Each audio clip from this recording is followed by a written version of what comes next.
l'éducation médicale. Je pense que notre ami Tawi a tout dit. Donc, il ne m'a rien laissé en réalité. Moi, tu es bien imprégné avec ta chemise. Justement, je l'ai choisi avec... pour que ça reflète un petit peu l'ambiance.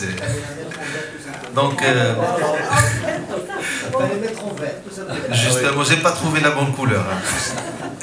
Donc, je continue ce qu'a dit notre ami Tawi. Et normalement, on doit jouer, ce n'est pas sur le service médical rendu, on doit dire attendu. Et là, il faut agir sur l'éducation des patients, l'éducation de la population générale, pour que ces produits soient orientés vers une indication particulière, éviter l'abus. Comme ça, on peut contrôler les résultats au départ. Généralement, si on commence par un essai thérapeutique, sur le plan pharmacologique, on aura du blocage. Je pense qu'il faut aller vers tout ce qui est transformation, comme complément alimentaire, comme en cosmétologie, on aura plus de chances. Parce qu'il faut mettre dans la tête que les gens qui bénéficient actuellement des bénéfices de la culture du cannabis ne vont pas laisser ces choses passer rapidement et facilement dans le bon sens. Donc, comme vous savez, le reclassement le 2 décembre 2020 a permis de rendre que cette molécule a une utilité médicinale. Donc, la partie cannabis sativa, c'est elle qui est la plus fréquente au Maroc. Je ne rentre pas dans ce détail, aussi dans l'histoire. Donc, pour le Maroc, c'est une opportunité, parce qu'il doit se positionner le Maroc dans un marché qui est en croissance de 30% annuellement. Et je cite là une étude du cabinet de Grand View Research en 2017, qui prévoit une croissance d'ici 2025 vers un marché de 55,8 milliards de dollars. Donc le Maroc doit tirer profit de ce marché. Je me suis amusé un petit peu sur PubMed. Vous voyez très bien le cannabis, les publications, ils ont explosé vers 2020. Donc en mettant cannabis médical, la même chose. Le cannabis... le THC, la même chose, mais le THC, on a parlé beaucoup de THC, mais pas le cannabis. Le CBD, moins par rapport au THC. Le hashish, c'est la même chose, on le trouve sur PubMed aussi. Le terme hashish, c'est un terme qu'on trouve souvent dans le commerce. On trouve des shampoings, des savons à base de hashish. Ça veut dire qu'on consomme déjà, mais à quelle dose, on ne sait pas. Peut-être s'il y a un problème toxique, on est exposé. Vous savez très bien que le sol marocain, il est contaminé avec les engrais qu'on utilise. Et déjà, beaucoup de produits marocains ils rencontrent des problèmes de toxicité à cause de ce qu'on utilise avec des produits à base de phosphate. Donc, rapidement, je vais passer pour parler. Donc, le modèle français, c'est un modèle qui est à l'échec parce qu'il démarre lentement et difficilement. Le modèle canadien, il a démarré tôt après les Américains, mais malheureusement n'arrive pas à décoller de côté recherche. Et généralement, les Canadiens, ils financent beaucoup de projets de recherche aux États-Unis à travers les universités. Et la recherche aux États-Unis, c'est grâce aux universités privées. Donc, normalement, aux USA, donc, ils ont un problème, surtout l'inertie réglementaire aussi, mais grâce au secteur privé, je parle des universités privées qui arrivent à décoller dans le domaine de la recherche. L'exemple simple, comme on a fabriqué un alcoolotest, on a fabriqué aussi un test de cannabinoïdes pour qu'on peut utiliser, parce qu'il y a certaines doses, il y a beaucoup de choses qu'on peut produire autour du cannabis ici au Maroc. Et ne ratez pas l'occasion, je parle de la région de Tanger, parce que le cannabis, il a démarré dans cette région, soyez sûr qu'il va finir dans d'autres régions, mais avec des résultats très positifs. Et alors que cette région qui avait démarré le projet depuis des années n'aura pas l'opportunité de bénéficier des retombées positives. Donc aussi l'accès limité aux ressources matérielles de recherche, ça aux États-Unis.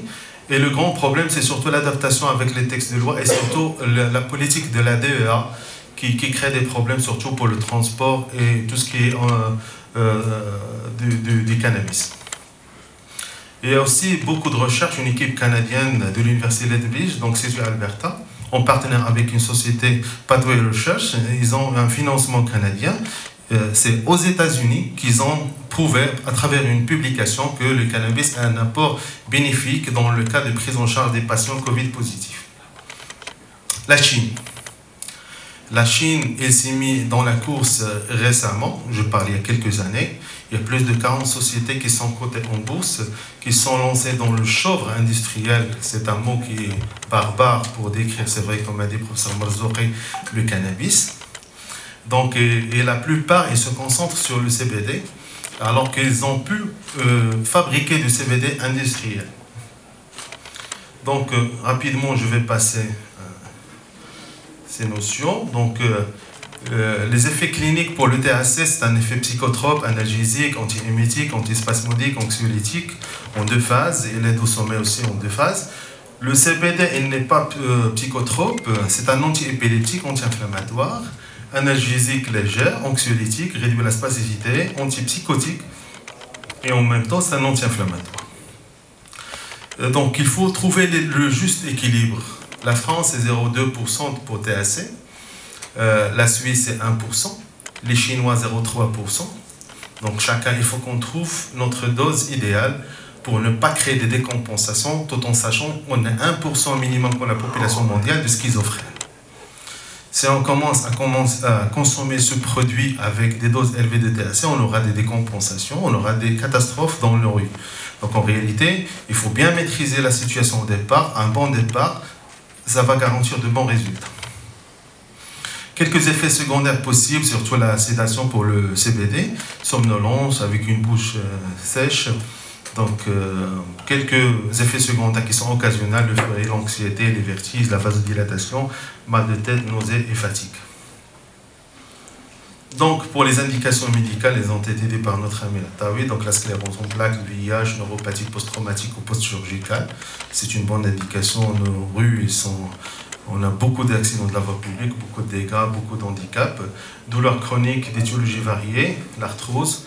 J'ai posé la question en 2018, on allait travailler avec le professeur Fadel, malheureusement ce n'était pas possible, on a fait un petit questionnaire auprès des dames. Les dames, elles refusent un petit peu tout ce qui est application locale d'extrait de cannabis, alors que les hommes, ils n'ont pas eu de soucis, pas de problème.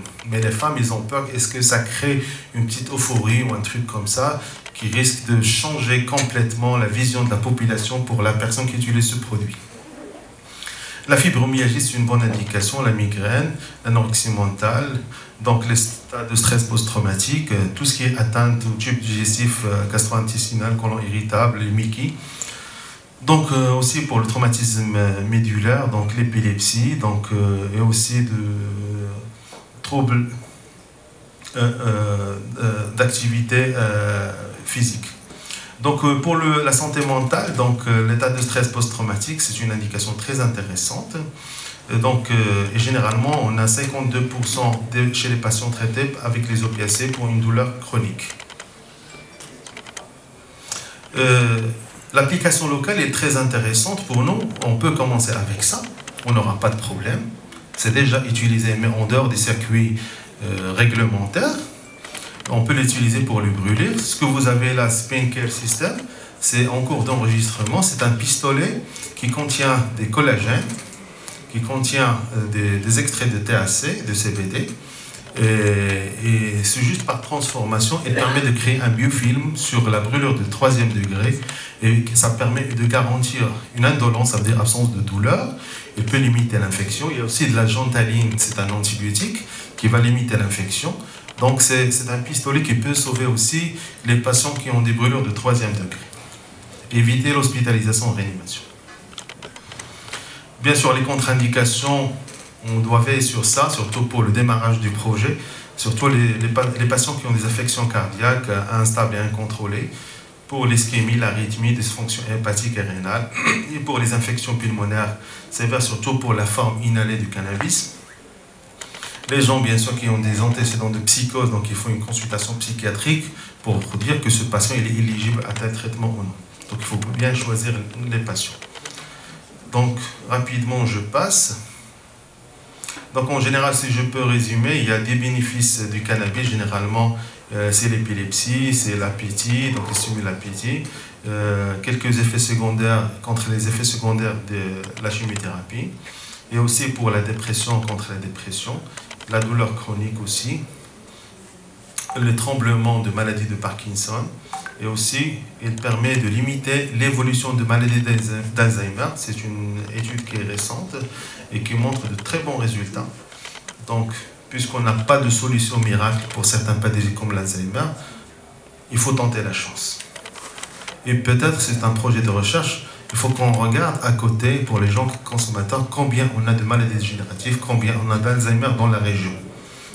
Pour voir est-ce que les produits de terroir, c'est un facteur protecteur de ces maladies. Déjà, si on commence juste par ça, déjà on peut montrer un bénéfice indirectement. Désolé. Donc aussi contre la sclérose en plaques, ça a été dit, le glaucome, et aussi certains cancers du sein. Il y a une étude en 2007 qui a montré que le cannabidiol il est très actif contre certains types cellulaires qui sont de cancer du sein qui sont porteurs de gènes IDA1. Je vous remercie.